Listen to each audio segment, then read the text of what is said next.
Ẹni kan dúró mọ̀ bọ̀.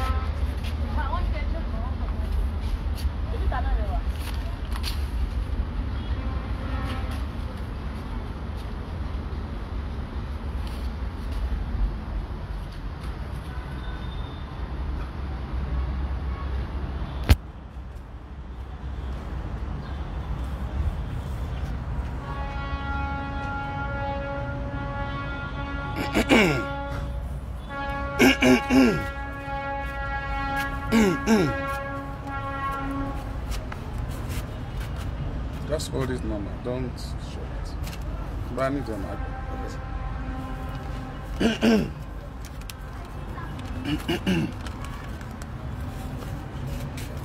Ìkédáyé àṣà àdákòmù. Orí ọ̀rọ̀ Timothy láwà. A ti torí ọ̀rọ̀ Timothy àti dórí ọ̀rọ̀ Demilade báyìí. Ẹ kú àmójúbà mi ní Adó Èkìtì o. Mo ń bọ̀ l'Adó Èkìtì lágbára Ọlọ́run. A ní ọ̀rọ̀ láti sọ. A ní nǹkan láti múlẹ̀ láàárọ̀ ọjọ́ Monday àbí kí n sọ pọ́jọ́ Wednesday àbí kí n sọ pọ́jọ́ Tuesday àbí kí n sọ pọ́jọ́ Friday àbí mo ti wà lọ́nà Èkìtì báyìí gan àbí Èkìtì ni màá sùn lálẹ́ yìí. N tó dá mi lójú ni pé ẹ kú àmójúbà mi l'Èkìtì. To be precise, Adó Èkìtì, ẹ̀yin ti Àdéhùn quarters.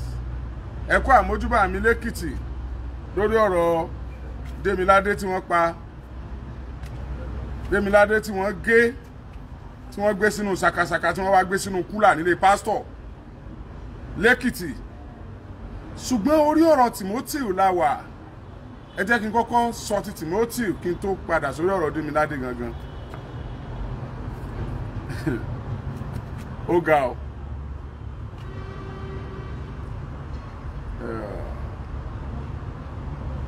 Mo ti sọ kò sórí òrùlé lánàá, mo ti gbọ́ tẹnu onílé. Mo ti ń wò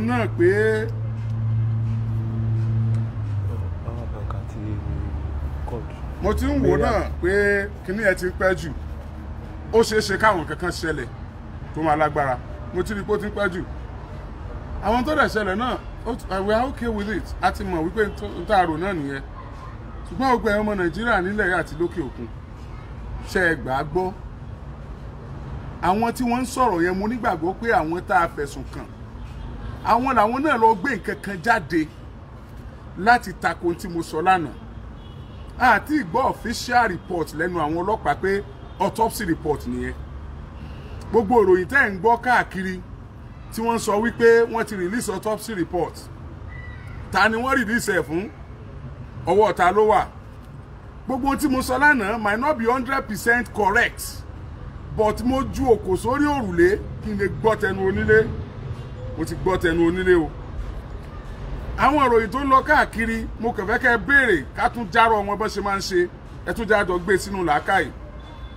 Wọ́n ní páàtì kankan ò sọnù lára Timothy. Wọ́n ní Timothy kú látara trauma. Kí ló traumatize Timothy tó fi kú sí hotel? Àwọn ẹbí ẹ̀ tó pé, àwọn family ẹ̀ tó pé, kí ni ọ̀rọ̀ tí wọ́n jọ sọ last? Ṣé ọ̀rọ̀ kò sí ní trauma wà ń bẹ̀ àbí trauma ló ní látàbújá tó fi wá ṣe exam nífẹ̀ẹ́? Lórí ọ̀rọ̀ Timothy, àwọn ìbéèrè tẹ́ mọ̀ bí wọ́n nìyẹn o. Irú trauma wo ni? Èmi sọ lánàá pé wọ́n fi nǹkan gbá lórí látojú oorun. Pé wọ́n fi nǹkan gbá lórí látojú oorun. Kọ́ọ̀dù yẹn wà bẹ́ẹ̀ tó ní white ní. Pé wọ́n fi nǹkan gbá lórí àbí kó lọ ọ́fíìsì, wọ́n fi nǹkan gbá lórí látojú oorun. Wípé kò lè survive ẹ̀mí ẹ̀ padà bọ́. Mo ní mo rẹ́jẹ̀ níbi tán Timothy. Wọ́n ní èyí tí wọ́n gbé jáde táwọn ń sọ, á gbé Timothy travel out. Á gbé òkú Timothy kúrò Nàìjíríà. Èmi rò pé àwọn autopsy, mo rò pé àwọn tó máa ń ṣe, mo rò pé tó kú bá ti kú gan, ó yá bí oṣù kan gan jù bẹ́ẹ̀ lọ, wọ́n lè mọ kú tó pa ni náà. Wọ́n wá sọ fún wa pé ìfun Timothy ti lẹ̀ pọ̀. Wọ́n lè mọ̀ bóyá nǹkan kan sọnù nínú rẹ̀ àbí ò sọnù. Ìfun rẹ̀ ti lẹ̀ pọ̀ níbi liver rẹ̀, níbi ẹ̀dọ̀, níbi kinní kan, wọn ò lè sọ fún wa torí pé ìfun rẹ̀ ti lẹ̀ pọ̀. What are you telling us? we have to know the cause of Timothy. Wọ́n wá ní trauma yẹn o, àwọn ò lè sọ irú trauma tó jẹ́, ẹ láti sọ irú trauma tó jẹ́ fún wa. Ṣébi tí wọ́n ti ń jù káàkiri ni wọ́n ṣe rí pé wọ́n fi nǹkan gbá lórí. Ẹ láti sọ irú trauma tó jẹ́ fún wa. Mo ní issue ti wà. Gbogbo ẹ̀yin tẹ́ fẹ́ òdodo lórí ọ̀rọ̀ yìí. Issue ti wà.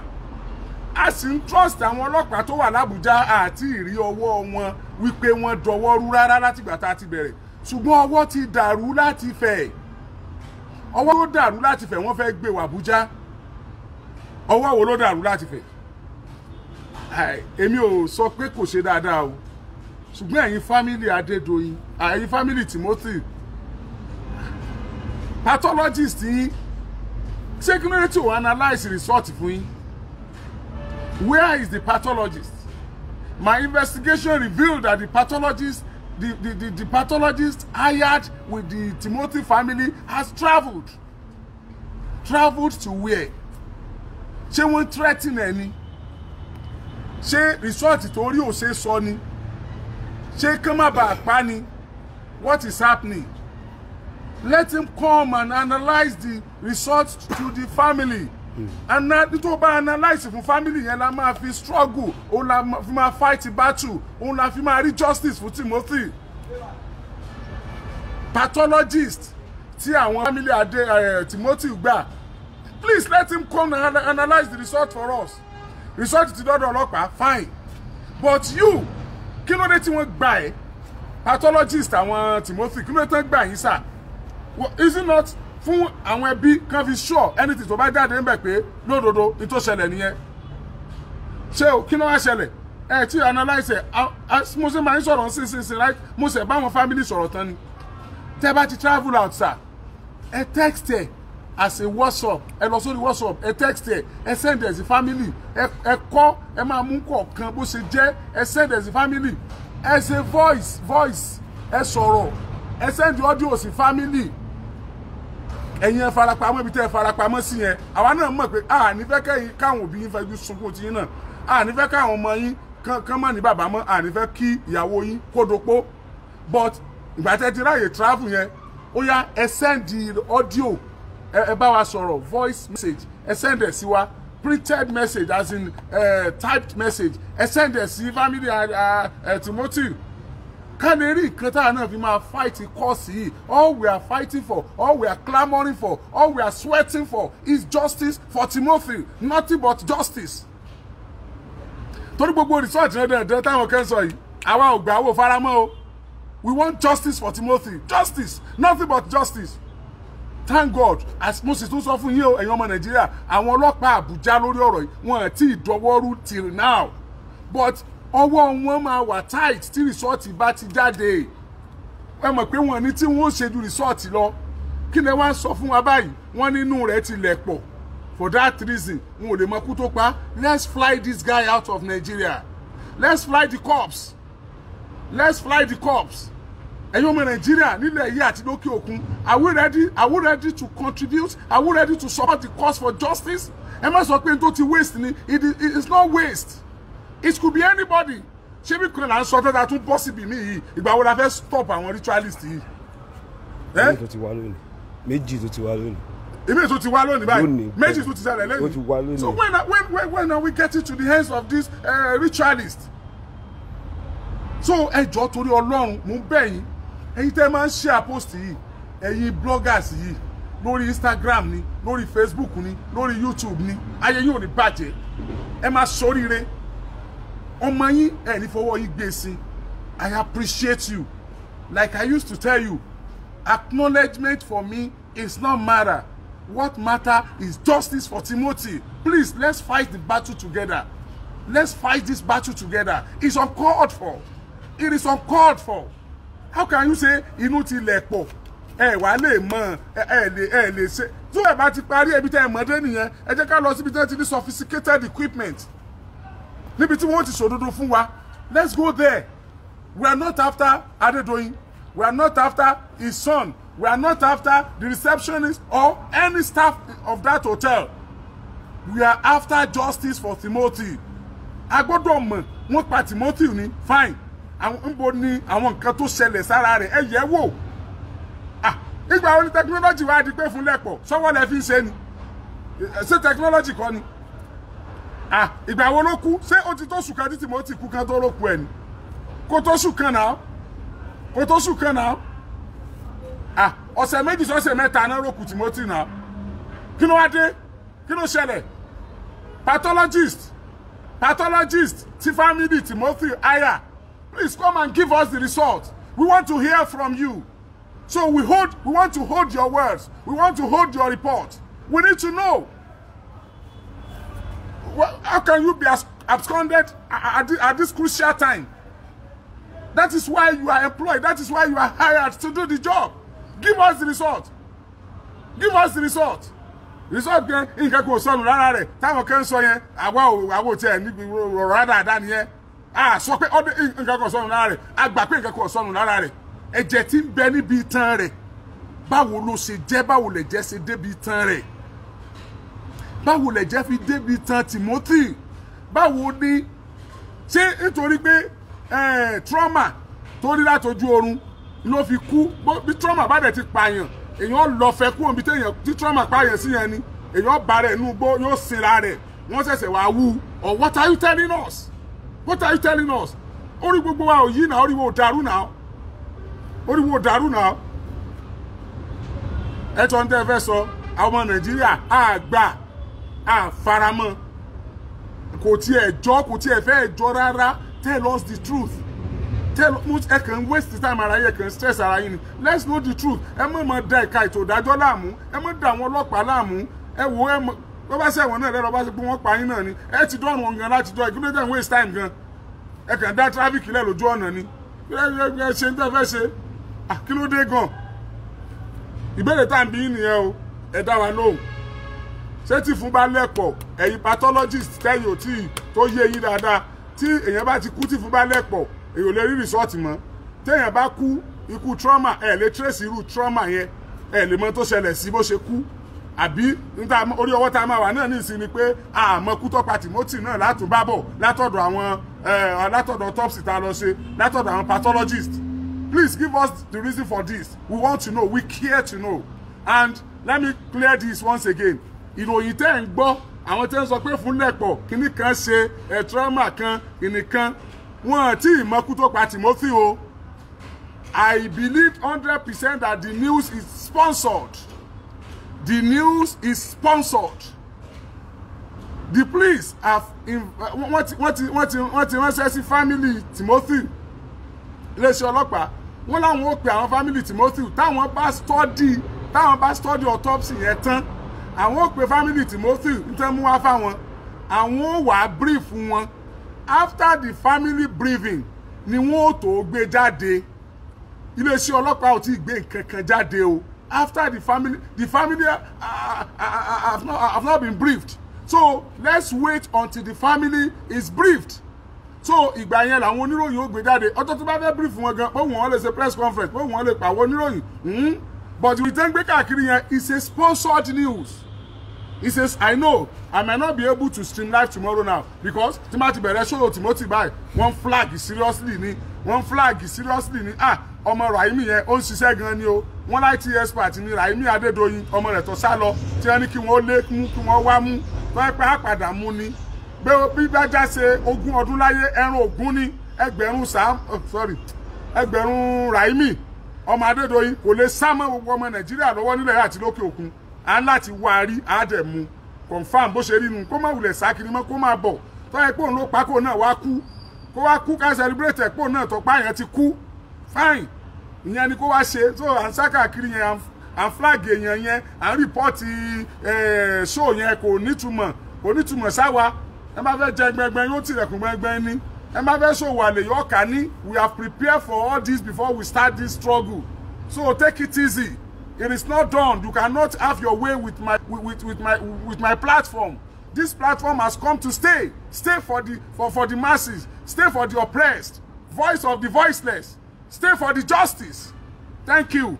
Ọ̀rọ̀ Timothy nìyẹn ẹ wá já lọ sí Èkìtì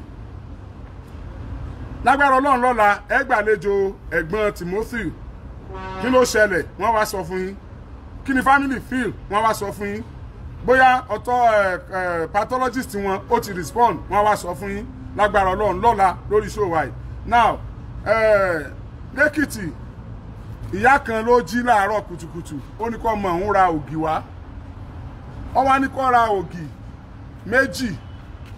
méjì ló ní kó rà ìyẹn jáde ìgbà tó débi tó ti fẹ́ ra ògì ó bá ògì ẹyọ kan ilé kan ń bẹ ní ẹ̀gbẹ́ ìgbà tó bá ògì ẹyọ kan ó lóun ó padà lọ sọ fún ìyá àwọn nínú ilé Démiládé nìyẹn o Démiládé lóun ó padà lọ sọ fún mọ́mí òun pé ẹyọ kan lòun rí o ó padà lọ lé Démiládé ò délé mọ́ kò sì padà sọ́dọ̀ ẹni tó fẹ́ rògì lọ́wọ́ rẹ̀. Now ìgbà tí ìyá Démiládé ò rí Démiládé ọ̀rọ̀ ìṣẹ̀lẹ̀ ní nǹkan bíi 8:45 a.m. bí aago 9 kù ìṣẹ́jú 15.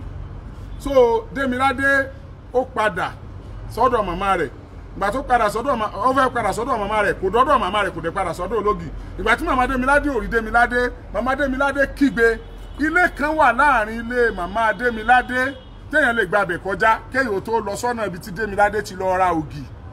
Ìgbà tí màmá Démiládé kígbe ilé yẹn ni màmá yẹn kọ́kọ́ kígbe lọ pé ẹgbà ń wo ọ̀rọ̀ ọmọ ń wo bàbá kan bẹ́ẹ̀ òjíṣẹ́ Ọlọ́run ni wọ́n pè wọ́n olùṣọ́ àgùntàn pásítọ̀ ni wọ́n àwọn ni wọ́n nílé yẹn àwọn ni wọ́n kọ́ bá màmá Démiládé sọ̀rọ̀ pé kí màmá Démiládé farabalẹ̀ lágbára Ọlọ́run yóò rí ọmọ rẹ̀ wọ́n ṣàdúrà fún àwọn yẹn bẹ̀rẹ̀ sí ní kígbe ládùúgbò yẹn bọ̀ torí pé àkókò kéré màmá Démiládé lòun rò wípé ọmọ òun àwọn ajínigbé ni wọ́n jí gbé tí wọ́n wà máa béèrè fún ransom pé kò wọ́n mówó wá wọ́n tètè kígbe ládùúgbò kan tó rìn jìnnà nítorí ọkọ̀ ṣe ni pé wọ́n bẹ̀rẹ̀ sí wọ gbogbo inú ilé tó wà ní àdúgbò yẹn ní kọ̀ọ̀kan ṣùgbọ́n nígbà tí wọ́n délé pásítọ̀ yẹn níyàwó òun ti mú kí inú ilé jáde lòun fi dúró ń ta ilé pásítọ̀ yẹn nìkan ni wọ́n ò wọ̀ ilé pásítọ̀ yẹn nìkan ni wọ́n ò wọ̀ lẹ́yìn àwọn àkókò díẹ̀ ìgbà díẹ̀ pásítọ̀ lọ sí police station torí pé nígbà tọ́rọ̀ yẹn ṣẹlẹ̀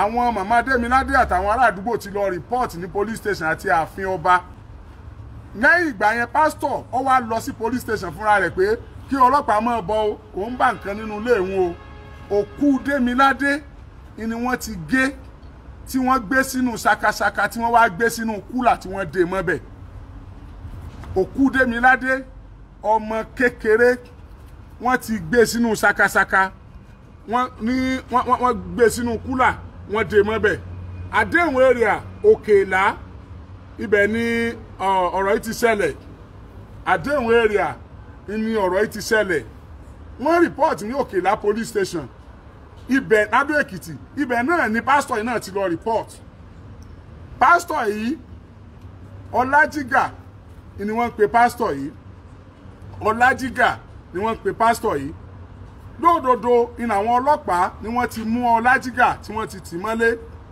despite pé òun ló wá report ṣùgbọ́n bọ́rọ̀ yẹn ṣe rìn ìbéèrè àkọ́kọ́ ni pé kí ló dé ok kí n tó béèrè pásítọ̀ wá ń sọ wípé ọmọ kan bẹ́nu ilé òun ìkànnú àwọn ọmọ òun ó ti yí lórí pé ọmọ òun obìnrin tó yí lórí ó súnmọ́ kọjá pé òun lọ pa Démiládé ìbéèrè rẹ̀ nígbà tí pásítọ̀ tilẹ̀kùn mọ́rí tó tilẹ̀kùn tó dúró ń ta wípé ìyàwó òun ti mú kì í lọ ṣé pásítọ̀ ṣé wọ́n ti ọmọ pásítọ̀ tó yí lórí ṣé wọ́n ti mọ́lé ńgbà náà ni tó bá jẹ́ pé lóòótọ́ níyàwó pásítọ̀ wá mú kì í lọ tí wọ́n sì ti ọmọ pásítọ̀ tó yí lórí mọ́lé báwo ni ọmọ pásítọ̀ tó yí lórí yẹn ṣe ráǹfààní àti jáde nínú ilé tó fi wá mú Démiládé wọlé tó fi wá pa Démiládé oh you don't get it ẹ jẹ́ tún béèrè pásítọ̀ ò jẹ́ kí wọ́n wọlé òun nígbà tí wọ́n ń ṣe search around tí wọ́n wo gbogbo inú ilé pásítọ̀ yìí nìkan ni wọ́n wò pásítọ̀ níyàwó òun ti mú kì í lọ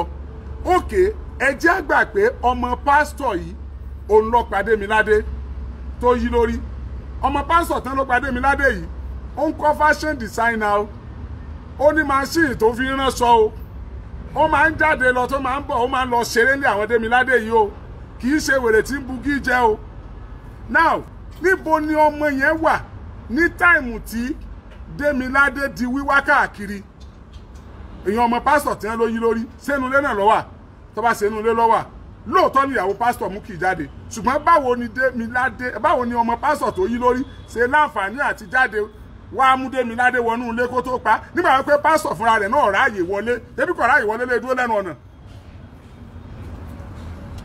you don't get it ṣé bí kò ráàyè wọlé lè dúró lẹ́nu ọ̀nà báwo ni ọmọ rẹ̀ tó yàwó ìtọ́ wà nínú ilé ṣe ráàyè déta tó fi wá gbé Demilade wọlé tó fi wá lọ yanjú ẹ̀ nínú ilé